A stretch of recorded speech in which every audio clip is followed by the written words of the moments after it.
market's going down all the way to this Asian range low, right? So this is another thing what you want to focus on, right? You want to focus on daily cycles. So if price takes out the Asian range high, you then want to be targeting the Asian range low. So that's a really good place to kind of, stop out at, right? You want to be exiting your trades at the Asian range low.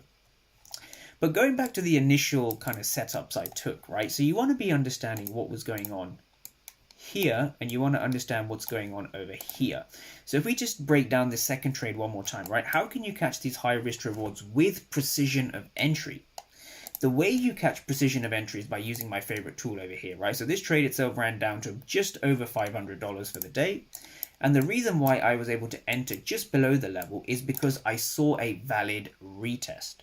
I saw a valid retest because a valid retest will come from two things.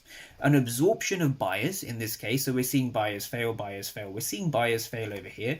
But more importantly, we see a finished auction. So we see 0 for 120, right? That 0 represents the fact that there's no aggressive sellers, right? So the auction has been wiped out. Remember, the markets are an auction between aggressive sellers and aggressive buyers. And so when we see the auction finishing with a 0, that shows us once again that the market is willing to reverse in a particular direction. Again, how do we predict that direction? Well, we look at an absorption of buyers, and we also know we're above the 10 a.m. Eastern in this case, right? So we're above the 10 a.m. Eastern, we're above the daily opening price.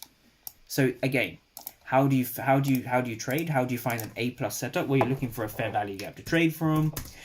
You want to have a PO3 alignment, and then of course you want to validate everything with the order flow. So the order flow is probably that missing thing in your trading. So if you can understand order flow, you will have a better time trading fair value gaps and other ICT concepts such as the power of 3. And so if you like this video, give it a like and thumbs up, and I look forward to seeing all of you in the next one.